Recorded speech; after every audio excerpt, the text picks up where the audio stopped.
거기서 온 제 친구가 최근에 한국 정부로부터 엄청난 혜택을 받았다고 해서 깜짝 놀란 적이 있어요. 안녕하세요. 우즈베키스탄에서 온 율리아라고 합니다.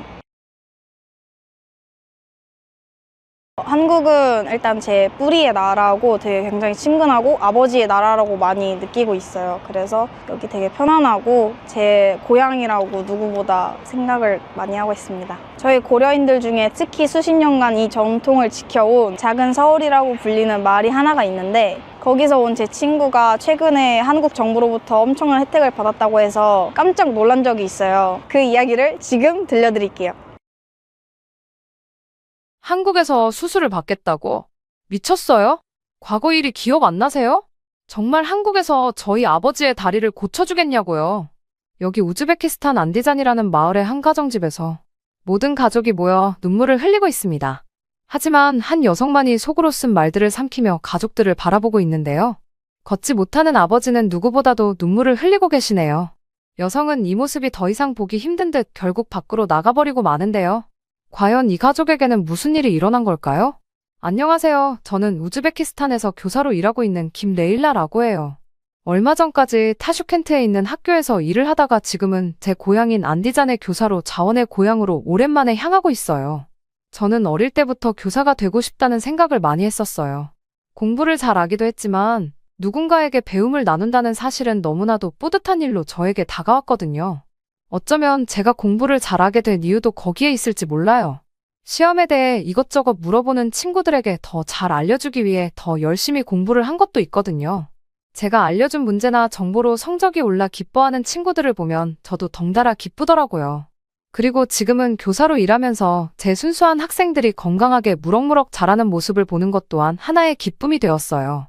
사실 몇 년 동안 머물던 학교에서 떠나게 된다는 것은 아쉬운 마음을 들게 하기는 했지만, 저희 아버지의 건강이 좀 더 안 좋아졌다는 이야기를 듣고 아버지의 곁에서 일을 해야겠다는 생각이 크게 들어 안디잔으로 자원을 하게 되었죠. 작은 마을 안디잔으로 향하는 버스를 타고 먼지가 일어나는 시골길을 달리니 복잡한 감정이 교차하는 듯 했어요. 오랜만에 찾은 고향에 대한 그리움도 있지만 저희 가족이 겪은 고난에 대한 씁쓸한 기억도 떠오르게 하니까요. 버스 창밖으로 보이는 안디잔 풍경은 여전히 정겹기만 해요. 여러 세대가 한 지붕 아래 살아가는 가족들로 이루어진 따뜻한 마을이랍니다. 서로 이웃을 잘 알고 돌봐주는 곳이죠. 함께 음식을 공유하기도 하고 수다를 떨며 서로 모르는 사이가 없을 정도의 강한 유대감으로 주민들이 끈끈하게 뭉쳐있답니다. 버스가 마을 중심에 가까워지자 반가운 얼굴들이 눈에 들어오기 시작했어요. 제가 좋아하는 나린을 파는 아주머니, 슈퍼 아저씨, 이제는 조금 큰 아이들까지 시간이 지나 모두들 조금씩 늙어가고 있었지만 정겨운 마을의 향기는 그대로인 듯 했어요. 저는 버스에서 내려 짐을 챙기며 깊은 숨을 들이마셨어요. 가족들의 따뜻한 포옹이 절 맞이하더라고요. 엄마 살라는 환한 얼굴로 레일라, 내 딸 돌아왔구나 하며 저를 꼭 껴안아 주셨어요. 저는 오랜만에 엄마 품에 안겨 엄마만이 줄 수 있는 사랑을 맘껏 느낄 수가 있었죠. 그리고 저희 오빠, 올케 언니, 조카들도 절 둘러싸고 한바구음을 지으며 반겨줬어요. 저는 그렇게 온 가족의 관심을 듬뿍 받으며 행복해했답니다. 잊을 수 있는 행복한 순간이었어요. 레일라, 오랜만이구나. 그새 더 예뻐졌네. 교사라며? 우리 아들도 잘 부탁해. 먹고 싶은 거 있으면 말해. 집으로 가져다 줄게. 집으로 향하는 길에 오랜만에 뵙게 된 주민분들의 반갑고 정겨운 인사의 마음이 따뜻해지는 것 같았어요. 오랜만에 마을에 돌아온 저를 향한 진심 어린 환대에 마을 사람들과 하나 된 듯한 느낌마저 들더라고요. 역시 안디잔은 모두를 한 가족처럼 느껴지게 만드는 매력이 있어요. 들어가자마자 엄마와 올케 언니가 물을 떠서 사람을 대접하는 우즈베크 전통 풍습이 절 맞이했어요. 손님 맞이에 물을 떠주며 씻으라는 건 환대와 존중의 표시랍니다. 손을 씻으며 저는 대대로 내려온 전통의 고마움과 순수함을 느낄 수 있었어요. 하지만 손을 씻으면서 불안한 마음도 스쳐 지나갔어요. 저는 안디잔의 소박함과 낙후된 의료 환경을 이제껏 계속해서 탓해왔었어요. 저희 아버지 하미드는 건설 현장 사고로 영구적인 절름발이와 만성통증에 시달리고 계셨거든요. 그 일은 가족 전체에게 깊은 상처로 남았죠. 그리고 그 일은 저에게 아시아를 싫어하게 되는 계기 중 하나가 되었어요. 그 건설사는 중국 건설사였거든요. 저희 아버지의 문제가 아니었어요. 저희 아버지 쪽에서는 건설사의 장비가 좋지 않아 시간이 꽤 걸린다고 말을 드렸지만 그쪽에서는 불가능한 기한을 이야기하며 해내라고 쪼았죠. 결국 저희 아버지는 사고를 당하고 말았어요. 노후된 안전벨트를 차고 위쪽에서 일하셨죠. 많이 낡았지만 수량이 얼마 없었기에 아버지는 총대를 메고 가장 낡은 안전벨트를 사용하셨어요. 그러다 일이 일어났어요. 많이 높지는 않았지만 위쪽에서 일하시던 아버지의 안전벨트가 끊어져 떨어지고 마셨죠. 다행히 뇌와 다른 곳에는 큰 이상은 없었지만 아버지는 한 다리를 평생 절면서 살아가게 되셨어요. 건설사에 이야기했지만 그들은 전혀 신경도 쓰지 않고 아버지를 바로 해고하고 따로 치료에 대한 이야기를 거부했어요. 자신들의 문제가 아니라 아버지의 실수로 그렇게 되었다며 나중에는 오히려 뭐라고 하더라고요. 결국 아버지는 일자리도 잃고 다른 일을 찾아서 해야만 했어요. 그렇게 과일 장사를 시작하셨지만 예전과 같지 않았죠. 항상 긍정적이고 씩씩하게 지내려 하셨지만 아버지의 눈에서는 슬픔이 자주 보였어요. 저는 그 이후로 동아시아 사람들을 싫어하기 시작했어요. 중국이 싫어지다가 나중에는 그 주변까지 밉더라고요. 왜 저희 아버지에게 그렇게 대하나요? 저희 아버지는 일을 열심히 하다가 다치신 것밖에 없어요. 그 누구보다 희생하고 열심히 일하셨다고요. 그런데 그 대가가 저 건가요?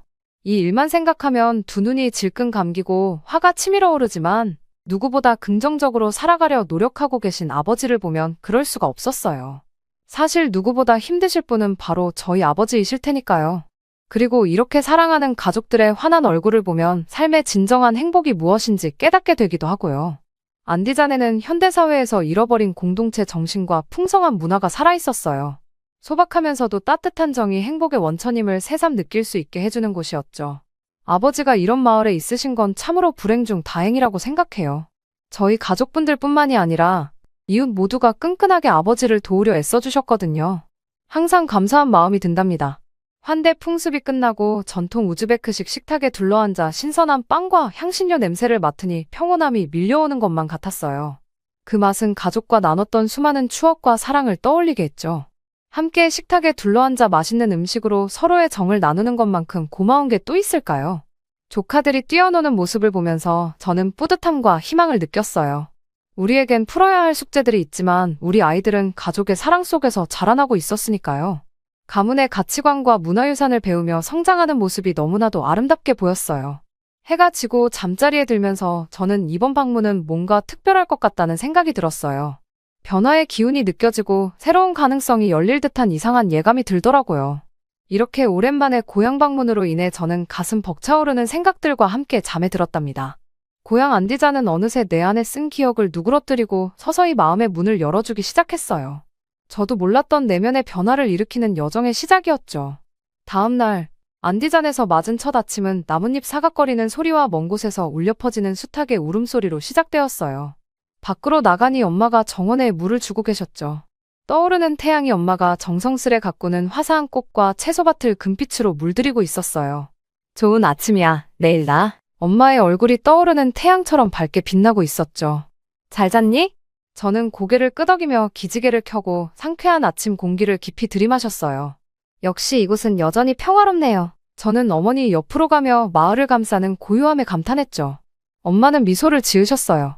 그게 바로 안디잔의 아름다움이잖니? 자부심이 가득한 목소리였죠.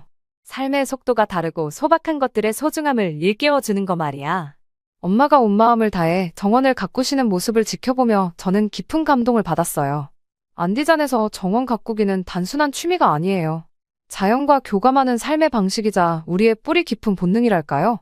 그 모습은 저를 항상 초심으로 돌아가게 해주는 것만 같은 기분을 준답니다. 집안에서 들려오는 웃음소리와 제잘거림에 저는 아이들이 학교 갈 채비를 하고 있음을 알아챘어요. 조카들이 신나고 상기된 얼굴로 책가방을 맨 채 현관문을 나왔어요. 배움과 성장의 여정을 떠나는 아이들을 보니 가슴 뿌듯해졌죠. 아이들과 함께 동네 학교로 걸어가는데 마을의 생기가 돌기 시작했어요. 가게 주인들은 웃으며 지나가는 행인들에게 인사하고 아이들은 거리에서 즐겁게 뛰놀고 있었죠. 수다 떠는 소리와 닭 우는 소리가 어우러지는 것이 정말 익숙한 풍경이에요. 자라면서 매일같이 마주했던 정겨운 모습이 펼쳐지고 있었어요. 안디잔의 일상의 리듬이죠. 항상 주민들을 하나로 묶어주는 강한 유대감이 느껴지는 것 말이에요. 학교에 도착해 저는 교정에서 전통 놀이에 열중하는 아이들을 보고 놀랐어요. 몇몇은 전략과 바닥의 구역을 나눠 돌을 던지며 땅을 뺏는 땅 따먹기 놀이를 하고 있었죠. 또 다른 아이들은 동그랗게 둘러앉아 수건을 들고 달리는 수건 돌리기 놀이를 하고 있었어요. 또 다른 아이들은 나무 옆에서 술래잡기를 하고 있었죠. 제가 어릴 때 하던 놀이와 다를 게 없는 모습이라 놀랍더라고요. 아이들의 웃음소리는 전염성이 있어서 삶의 단순한 기쁨을 일깨워주며 제 예전 기억을 회상하게 만들어주었어요. 이 놀이들이 대대로 전해져 내려온 것을 보니 감회가 새로웠어요. 우리의 문화가 우리를 만들어가고 우리의 삶을 형성하는구나 싶었죠. 제 조카들이 그부들과 어울리는 걸 보면서 복잡한 감정이 교차하는 것이 느껴졌어요. 한편으론 배우고 자라나려는 아이들의 의욕이 자랑스럽고 교육이야말로 밝은 미래의 열쇠라는 걸 알고 있죠. 그런데 또 한편으론 아버지의 사고로 인해 가족이 겪은 어려움 때문에 마음 한구석에 응어리진 원망을 떨쳐낼 수가 없었어요. 제가 저만할 때 아버지가 사고를 당하셨거든요. 항상 저를 놀아주시고 업어주시던 아버지는 그 이후 저를 업어주지 못한다는 사실에 많이 슬퍼하시고는 했어요. 대신 저를 앉아서 안아 올려주시고는 하셨죠. 어렸지만 아버지의 속상함이 느껴지는 순간이었어요. 어떻게든 저를 놀아주고 싶어 하시는 아버지의 얼굴이 어른거리는 것만 같았죠. 조카들이 노는 모습을 보고 학교 일을 마무리한 뒤 집으로 돌아오는 길에 저는 안디잔이 저에게 주는 교훈을 곱씹어 봤어요. 느리게 살아가면서 삶의 소중함을 일깨워주고 차이에도 불구하고 사람과 사람이 만나는 힘을 보여주는 곳이라는 교훈을 말이죠. 하지만 그 교훈을 받아들이려 애쓰면서도 저는 여전히 좌절감에서 벗어나지 못하고 있었어요. 과거의 아픔이 만들어낸 두려움과 무력감에 사로잡혀 있었던 거죠. 그래도 아이들의 웃음소리와 햇살을 받으며 안디장 거리를 걷자니 작은 희망이 피어올랐어요. 다시 한번 긍정적인 생각을 하자고 스스로를 다독이며 집으로 향하는 길에 저는 오랜만에 제가 어렸을 때 자주 가던 나린을 파는 곳에 들렀어요.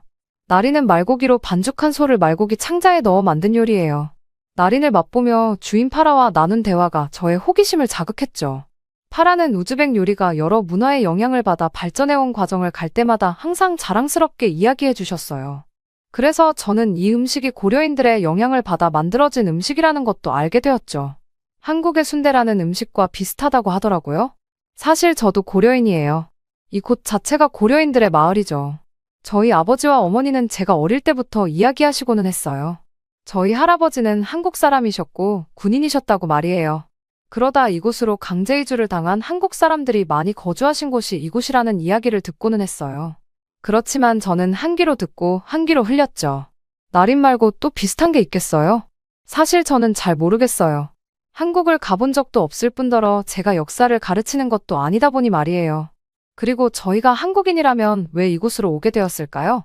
들을수록 알 수 없는 것들 투성이었지만 항상 이야기하시는 어머니 아버지의 얼굴에는 자부심이 있었기에 저는 그저 들을 뿐이었어요. 그 생각이 이렇게 오랜만에 파라의 이야기를 들으니 다시 떠오르더라고요. 지금도 여전히 한국에 대해서 큰 감흥은 없지만 말이에요. 오히려 더 안 좋아졌을 수 있겠네요. 아버지의 사고 이후 저는 동아시아 쪽은 더 좋아하지 않게 되었으니까요. 단지 저는 우즈베키스탄 사람이다라고 속으로 생각하며 살아갈 수밖에요. 저는 제가 한 번도 한국에 피가 섞였다거나 고려인이라고 생각해 본 적이 없거든요. 하지만 나린을 포기할 수는 없었어요. 너무 맛있으니까요.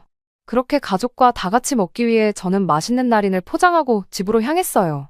그렇게 그날 저녁 가족들과 둘러앉아 식사하던 중에 아버지 하미드의 다리 상태에 대한 걱정이 화두에 오르게 되었어요. 다시 한번 고통 속에서 절뚝거리는 아버지를 보자 분노와 좌절감이 밀려오는 것이 느껴졌어요. 돈이 없어 적절한 치료도 받지 못하는 현실이 너무 안타까웠죠. 그때 엄마 살라가 목청을 가다듬더니 소식을 전해주셨어요. 얘들아, 좋은 소식이 있어. 친구한테 들었는데 한국의 인천종합병원이라는 곳에서 아버지가 다리 수술을 무료로 받을 수 있을 것 같다더구나. 환자들을 찾고 있다고 하더라. 순간 아버지의 눈이 휘둥그레졌고 그 눈빛에서 희망의 빛이 번뜩이는 것이 보였어요. 하지만 저는 뱃속에서 불안감이 꼬리를 물었죠. 한국의 병원에서 무료 수술이라니 너무 황당하게 들렸거든요. 해외로 치료받으러 갔다가 빈털터리로 돌아오는 사람들 이야기는 들어봤어요. 혹여나 아버지마저 그런 헛된 희망에 휩쓸리는 건 아닌지 걱정되더라고요. 그리고 동아시아잖아요. 중국과의 일을 잊으신 건가요? 그들이 또 잘못된 것을 아버지의 탓으로 몰아가면 어떻게 해요? 저희가 한국의 피를 받았다고요? 그렇다고 저희가 지금 한국인인가요? 아니잖아요. 아버지의 걱정에 저는 할 말이 산더미처럼 목구멍을 타고 올라오는 것을 느꼈어요. 하지만 식구들 얼굴에 떠오른 설렘을 보니 그 말을 꺼낼 수가 없었어요. 조카들은 의자에서 펄쩍펄쩍 뛰면서 할아버지가 나을 수 있다는 기대감에 눈을 반짝이고 있었어요. 아버지도 새 힘이 솟는 듯 굳은 결의가 얼굴에 어렸더라고요. 어머니는 그런 아버지의 모습을 보며 눈물을 몰래 닦고 계셨죠. 그 모습을 보며 저는 오랫동안 제 판단을 흐렸던 의구심을 삼키며 용기를 내기로 했어요. 어쩌면 제가 너무 꼬인 것일 수도 있다고 생각하면서 말이죠. 어쩌면 정말 어쩌면 이건 기회일 수도 있으니까요. 결국 저희는 조심스럽지만 희망찬 마음으로 아버지와 함께 한국 인천종합병원으로 가기로 했답니다. 정말 다 같이 오랜 시간 회의를 통해 내린 결정이었어요. 그렇게 한국행 준비를 하면서 기대감과 두려움이 교차하는 것이 느껴졌어요. 같은 민족이라고 들었지만 저에게는 너무나도 낯선 곳으로 가는 거니까요. 하지만 새로운 문화를 직접 경험할 기회일 수도 있다고 스스로를 달래며 저는 어머니, 아버지 그리고 오빠와 함께 한국으로 향하게 되었죠. 드디어 출발 날이 밝았어요. 저희는 심장이 두근거리는 걸 억누르며 타슈켄트 공항에 서 있었죠. 고통과 불안감이 뒤섞인 아버지의 얼굴에도 옛 모습을 되찾고자 하는 희망의 빛이 스며들기 시작했어요. 희망과 긴장이 뒤섞인 얼굴이셨죠. 인천행 비행은 길고 지루했지만 앞으로 다가올 일들에 대한 생각으로 저는 시간이 가는 줄 몰랐어요.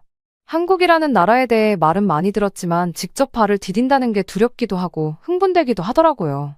우즈베키스탄 바깥 세상은 처음이라 긴장과 호기심이 교차하는 듯한 기분이 들었어요. 그렇게 드디어 약 6시간의 비행 끝에 인천국제공항에 내리자마자 저희는 모두 깜짝 놀라고 말았어요. 공항이 마치 현대 기술의 결정체 같아 보였거든요. 안디잔의 먼지 날리는 거리와는 천지 차이였고 그 규모에 압도당하는 기분이 들었어요. 공항에서는 인천대학병원 관계자 민정 씨가 유창한 영어로 반갑게 맞아주셨어요. 따뜻한 목소리로 낯선 환경을 안내해주는 민정 씨에게 고마운 마음이 들더라고요.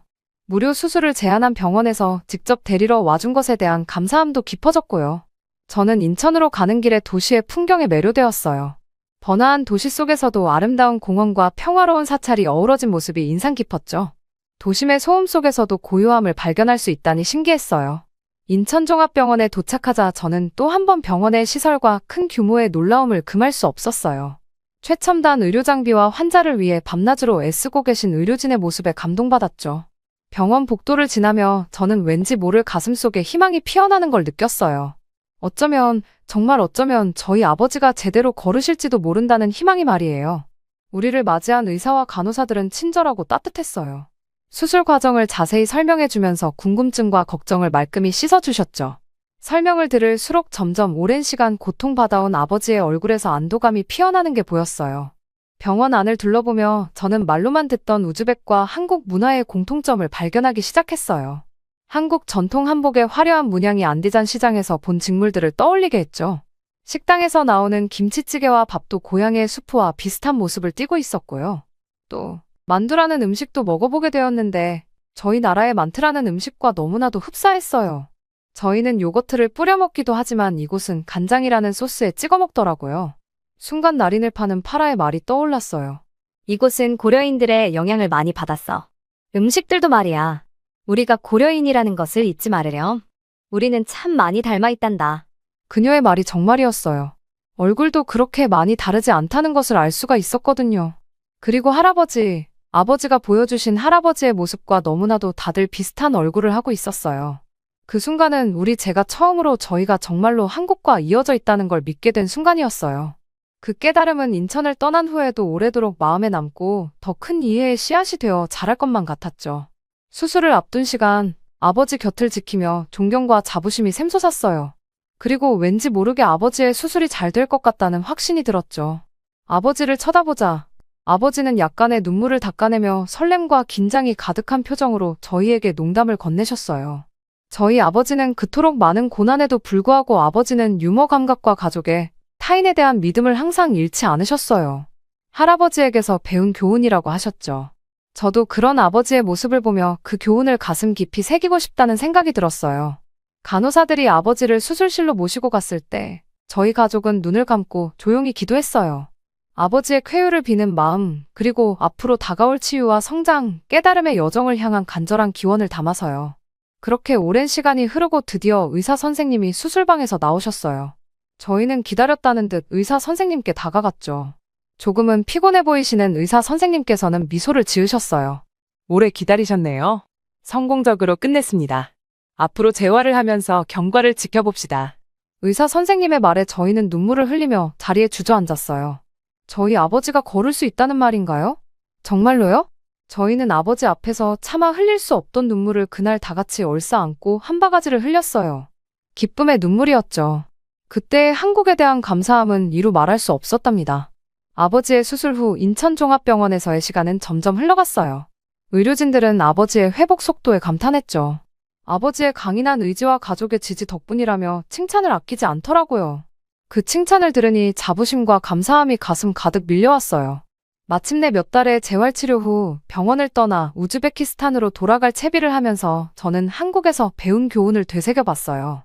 언어와 관습, 생활 방식은 달라도 우리 모두를 이어주는 근본적인 인간애가 있다는 걸 깨달았죠. 국경과 문화를 초월하는 유대감이었어요. 사랑과 연민, 역경을 이겨내는 힘으로 맺어진 끈끈한 정이랄까요. 아버지를 돌봐준 의사, 간호사들과 작별 인사를 나누는 게 쉽지 않았어요. 그분들은 우리에게 또 하나의 가족이 되어 주셨거든요. 넘치는 친절과 헌신은 세상의 선함이 존재함을 일깨워주는 고마운 선물이었죠. 눈물 어린 포옹을 나누며 우리 가족의 일부가 그분들과 함께 남을 거란 걸 알았죠. 그렇게 퇴원하는 날, 아버지는 짐을 싸고 당당히 다리를 절지 않고 일어서셨어요. 그 장면은 절대로 제 머릿속에서 잊혀지지 않을 거예요. 저희 모두가 입을 막고 감격했죠. 아버지께는 그동안 쉬지 않고 재활을 해오셨어요. 그게 빛을 발하는 순간이었죠. 그때 아버지께서 저를 바라보시더니 씩 웃으셨어요. 레일라, 우리 딸 한번 업어보자꾸나. 아버지께서는 허리를 숙이시며 저에게 손짓하셨어요. 아직 수술이 끝나지 않아 안 된다는 제 말에 옆에 있던 의사 선생님께서 저를 바라보셨어요. 조심히 천천히 업혀보세요. 제가 옆에 있으니 걱정 마시고요. 의사 선생님께서 미소를 지으시며 저에게 말씀하셨어요. 저는 웃고 계시는 아버지에게로 한 걸음 한 걸음 다가갔어요. 예전 건강하실 때 아버지를 다시 보는 것만 같았죠. 저는 천천히 조심스럽게 아버지에게 업혔어요. 완벽하지는 않았지만 아버지는 저를 업어주시는데 성공하셨죠. 이렇게나 많이 컸구나. 사랑한다, 우리 딸. 아버지의 말에 저는 등에 업혀 결국 눈물을 흘리고 말았어요. 사실은 저도 아버지의 등에 업히는 모습을 항상 상상해 왔었거든요. 저희 가족은 그 모습에 다 같이 눈물을 흘리고 함께 포옹을 했죠. 그렇게 당당히 아버지와 함께 걸어나가는 중 의사 선생님께서 저를 툭툭 치셨어요. 저번에 아버지께 걷게 되시면 무엇을 제일 먼저 하고 싶냐고 여쭤본 적이 있답니다. 저에게 선생님께서 속삭이셨어요. 저는 궁금해졌죠. 뭐라고 하시던가요? 제가 물었어요. 따님을 꼭 다시 업어드리고 싶다고 하시더군요. 그래서 재활도 누구보다 열심히 하셨답니다. 다시 한번 정말 축하드려요. 의사 선생님께서 찡긋 눈을 깜빡이시며 저를 토닥여 주셨어요. 저는 다시 한번 울컥하는 것을 느꼈어요. 아버지가 걷게 되시면 제일 먼저 하고 싶은 게 겨우 저를 업어주는 것이었다뇨. 재활을 하는 아버지를 보며 대단하다고 느꼈었는데 그 이유가 이것이었다니요. 저는 눈물을 흘리며 의사 선생님께 너무 감사하다고 깊게 인사를 드린 뒤에야 병원을 나설 수 있었어요. 그렇게 저희는 한국을 가족 모두가 걸어서 떠날 수 있었답니다. 그렇게 다시 몇 달 만에 비행 후 다시 도착한 안디자는 저희를 축하해주고 있었어요. 지나가는 사람들마다 모두 박수를 쳐주었고 아버지의 쾌유를 축하해주었죠. 그러액 익숙한 마을 풍경이 절 감싸 안아주었어요. 그런데 내 안에 무언가 달라진 게 있었어요. 편견과 불신의 눈으로 세상을 보는 것에서 벗어난 거예요. 이제는 다양성 속의 아름다움과 유대감의 힘을 발견하게 되었죠. 아버지가 똑바로 걸어가시는 모습을 보니 가슴이 뭉클해졌어요. 우리의 여정은 단지 육체의 치유에 그치지 않았어요. 마음과 영혼의 변화였죠. 과거의 상처를 딛고 앞으로 나아갈 용기를 얻은 것 같달까요? 안디잔 들판을 바라보며 석양이 지는 광경에 젖어들었어요. 그리고 이제는 제가 고려인이라는 것에 감사함을 느껴요. 제가 한국인들과 같은 피를 가지고 있다니 너무 행복할 지경이었죠. 저희 아버지를 무료 수술과 지원으로 낫게 해주신 같은 민족의 나라, 한국 너무 감사합니다. 평생 이 감사함을 잊지 않고 살아갈게요. 정말 다시 한번 감사드립니다. 프랑스 리옹. 프랑스 여자 대학생 2명이 대화를 나누고 있습니다. 한국에 간다는 게 사실이야? 응, 난 한국에 가려고 해. 난 중국으로 갈 거야. 중국이 더 돈을 많이 주고 혜택이 더 좋아? 너도 중국으로 가지 그래? 너는 한국에 같이 다녀오고도 그런 소리를 하는 거니? 아니야. 중국이 더 선진국이고 선배가 더 좋다고 들었어. 중국이 최고야. 서로 한국이 좋다, 중국이 좋다 이야기를 하는데요. 어떻게 된 사연일까요? 오늘의 사연은 프랑스인 마리에 씨의 사연입니다. 안녕하세요. 프랑스인 마리에입니다. 수백 년의 역사가 고스란히 묻어나는 고풍스러운 도시, 프랑스 리옹에서 제 이야기가 시작됩니다. 저는 호기심 많고 기술에 대한 열정을 가지고 있었습니다. 제 고향의 역사적인 매력 속에서 저는 멀고도 활기찬 한국의 문화에 이끌렸습니다. 한국은 다른 세계였지만 저를 깊이 매료시켰습니다. 한국 문화에 대한 저의 여정은 대학 도서관에서 우연히 한국 역사에 관한 책을 발견하면서 시작되었습니다. 고대 왕조의 이야기, 풍부한 전통, 한국의 빠른 근대화에 대한 이야기는 저를 사로잡았습니다.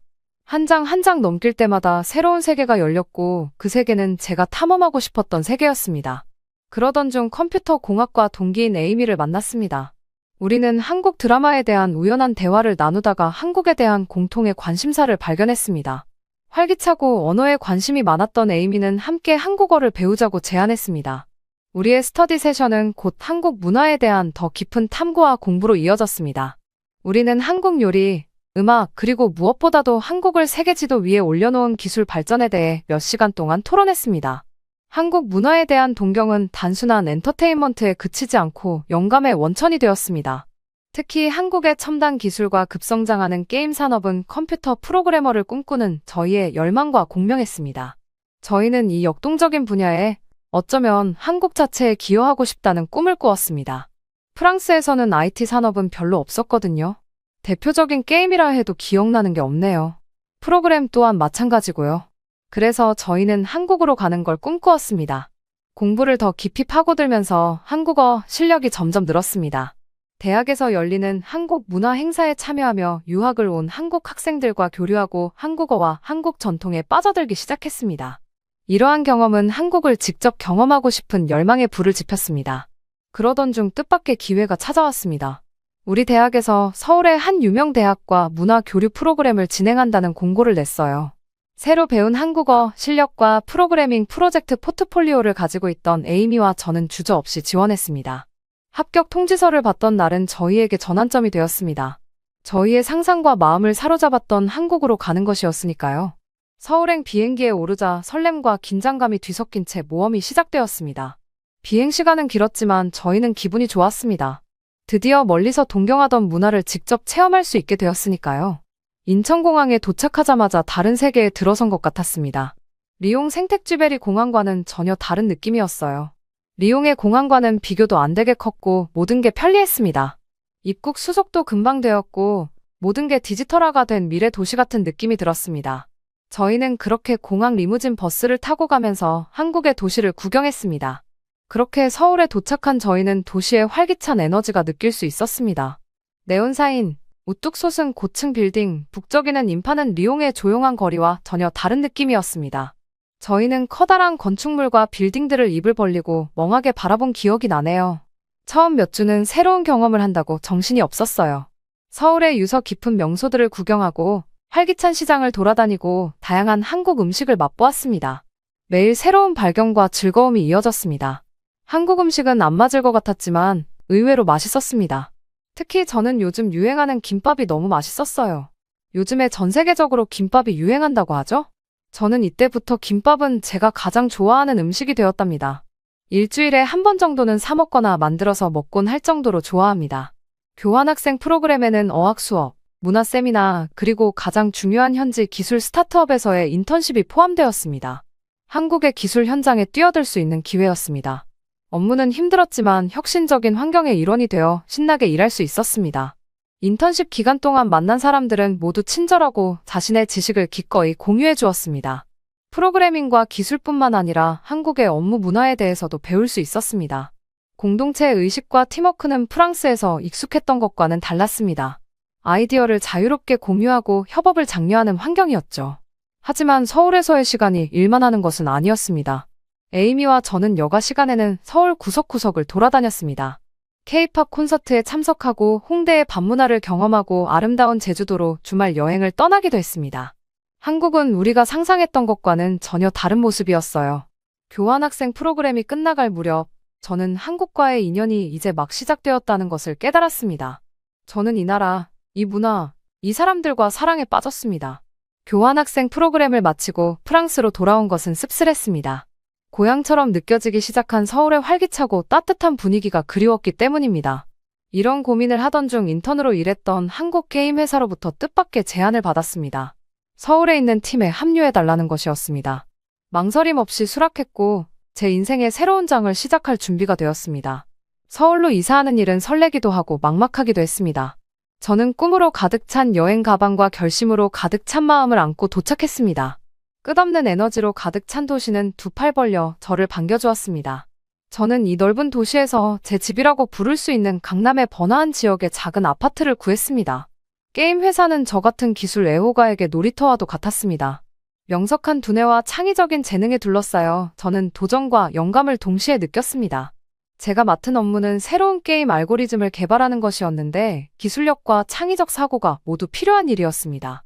작업은 힘들었지만 아이디어가 게임으로 구현되었을 때의 만족감은 그 무엇과도 비교할 수 없었습니다. 회사 생활을 통해 한국 직장 문화의 다양한 측면을 접할 수 있었습니다. 동료들 간의 무언의 유대감인 정이라는 개념은 저에게 새로운 것이었습니다. 우리는 열심히 일하면서도 항상 동료애와 상호 존중을 느낄 수 있었습니다. 우리 팀은 종종 퇴근 후 회식인 회식을 하며 맛있는 한국 음식과 소주를 마시며 친목을 다졌습니다.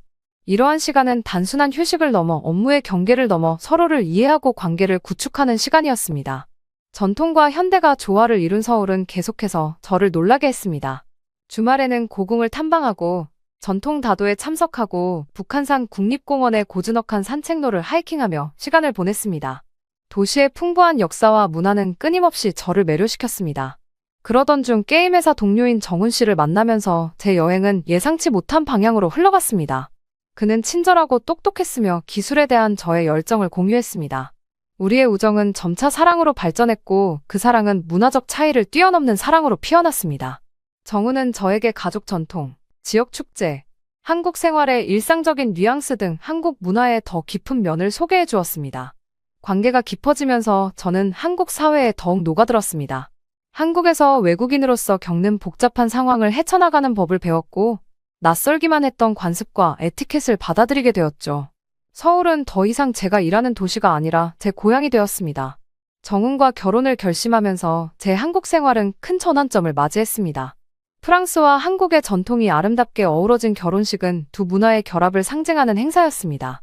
양국의 가족 및 친구들과 함께한 즐거운 축하 행사였으며 서로 다른 배경을 초월한 사랑과 존중의 증거였습니다. 한국에서의 결혼 생활은 새로운 경험을 할 수 있게 되었습니다. 정훈 씨의 가족은 저를 두 팔 벌려 환영해 주었고 한국 가족 역학의 미묘한 차이를 가르쳐 주었습니다. 한국 고유의 명절인 추석의 소중함과 시어머니와 함께 전통 음식을 준비하는 기쁨을 배웠습니다. 이러한 경험을 통해 한국 문화에 대한 이해와 감사가 더욱 깊어졌습니다. 임신을 하게 되었을 때 제가 받은 지원은 정말 놀라웠습니다. 임산부에 대한 한국 사회의 존중은 제가 가는 곳마다 확연히 드러났습니다. 지하철을 타면 사람들이 기꺼이 자리를 양보해줬어요. 의료 시스템은 훌륭한 산정 관리를 제공하여 저와 태아의 건강을 모두 보장해 주었습니다. 그리고 가장 놀라웠던 거는 전 세계에 어디에도 없는 것이 한국에 있었다는 겁니다. 그건 바로 산후조리원이었는데요. 한국의 산후조리는 정말 훌륭했습니다. 출산 후 저는 산후조리원인 조리원에 머물며 24시간 돌봄을 받았습니다. 산후조리원 직원들에게 둘러싸여 휴식과 회복을 취하는 이 기간은 한국 문화의 독특한 면모로 깊이 감사했습니다. 몸을 회복하고 나가서 저는 아이와 정말 더 가까워지고 정훈 씨와도 잘 지낼 수도 있었습니다. 출산 휴가 기간 동안 회사의 지원은 저에게 깊은 인상을 남긴 한국 직장 문화의 또 다른 측면이었습니다. 회사는 일과 삶의 균형이 중요하다는 것을 이해하면서 제가 원활하게 업무에 복귀할 수 있도록 도와주었습니다. 정부에서 제공하는 부모 서비스 덕분에 엄마가 되는 과정이 더욱 수월해졌고 일과 가정생활의 균형을 효과적으로 맞출 수 있었습니다. 프랑스의 복지도 좋은 편인데 한국 복지는 정말 상상을 초월할 정도로 좋았습니다. 제가 일을 육아휴직 때도 많은 직원들이 저를 보러 와주었고 제가 나중에 복귀해서도 다시 적응할 수 있게 많은 도움을 주었답니다. 한국에서는 전에 없던 공동체 의식을 경험했습니다. 이웃들은 서로를 따뜻하게 맞이했고 서로를 돌보려는 공동의 노력이 있었습니다. 이러한 소속감과 상호 보살핌은 공동체보다 개인주의가 우선시되던 프랑스에서의 경험과는 극명한 대조를 이뤘습니다. 초보 엄마로서 서울에서의 생활은 배움과 사랑으로 가득 찬 여정이었습니다. 저는 한국 사람들의 따뜻함과 친절을 경험한 것이 얼마나 큰 행운인지 깨달으며 하루하루를 감사한 마음으로 보냈습니다. 이 시기는 단순히 새로운 문화에 적응하는 것이 아니라 낯설기만 했던 한국에서 새로운 가족과 소속감을 찾는 과정이었어요. 제가 한국에서의 새로운 삶을 받아들이고 있는 동안 에이미의 여정은 다른 방향으로 흘러갔습니다. 저랑 같이 교환학생으로 돌아온 에이미는 저와 다르게 중국을 가게 되었는데요. 에이미는 저보다 성적도 더 높았고 머리가 좋아서 그런지 저보다 더 욕심이 많은 친구였어요. 중국에서의 수익성 높은 일자리 제안은 에이미에게 절호의 기회처럼 보였지만 알고 보니 힘든 경험이었습니다. 에이미의 이야기를 들어보니 한국에서의 제 삶과는 완전히 다른 그림이 그려졌습니다. 그저 한국 옆에 있는 나라이니 중국도 비슷하게 생각을 한 것이었죠. 중국에서 에이미는 극복하기 어려운 문화적, 사회적 장벽에 부딪혔습니다. 한국에서 좋아했던 따뜻하고 공동체적인 분위기는 찾아볼 수 없었습니다. 그녀는 종종 이방인처럼 느껴지고 지역 사회와 소통하는 데 어려움을 겪었다고 이야기했습니다. 그녀가 일했던 도시의 번화한 거리와 우뚝 솟은 고층 빌딩에는 서울에서 느꼈던 따뜻한 분위기가 없었습니다. 특히 에이미가 중국에서 가장 힘들어했던 부분은 한국의 의료 시스템과 비교했을 때 중국의 의료 시스템이었습니다. 경미한 교통사고를 당한 일이 있었는데요. 그때도 뺑소니를 한 차량이 에이미를 보지 않고 도망가버렸고 또 놀란 점은 아파서 넘어져 있을 때 지나가는 사람들이 아무도 도와주지 않았다는 점이었어요. 그렇게 중국인들의 공감과 도움의 부재는 그녀에게 큰 충격이었습니다. 한국에서는 서로 돕고 배려하는 분위기에 익숙해져 있었는데 중국에서 마주한 무관심은 그녀를 실망시켰습니다. 병원에서의 비인격적인 대우는 그녀의 고립감을 더욱 심화시켰습니다. 제가 겪은 한국에서 임신과 출산 과정에서 경험했던 보살핌과 세심한 배려와는 전혀 다른 세계였습니다. 이 사건은 에이미에게 큰 충격을 주었고 중국으로 이주하기로 한 자신의 결정에 의문을 품게 만들었습니다. 중국에서의 직장 생활은 금전적인 보람은 있었지만 기대했던 만큼의 만족감을 주지 못했습니다. 직장 문화는 경쟁이 치열했고 팀워크나 직원 복지는 거의 강조되지 않았습니다. 에이미는 종종 지치고 성취감을 느끼지 못했고 한국 기술 산업의 협업과 혁신 정신을 그리워했습니다. 결국 에이미는 중국을 떠나기로 결심했습니다. 한국에서의 경험과 관찰은 한국 문화와 사회에 대한 그녀의 인식을 확고히 했습니다. 그리고 자신이 추구하던 삶의 질과 소속감을 현재의 환경에서는 찾을 수 없다는 것을 깨달았습니다. 한국으로의 귀환은 에이미에게 인생의 전환점이 되었습니다. 그녀는 그토록 그리워했던 한국 문화와 커뮤니티를 다시 만났습니다. 중국에서의 경험은 에이미에게 소속감, 서로를 지지하는 공동체, 협업과 혁신을 촉진하는 업무 환경 등 인생에서 가장 소중하게 여기는 것에 대한 새로운 관점을 제시해 주었어요.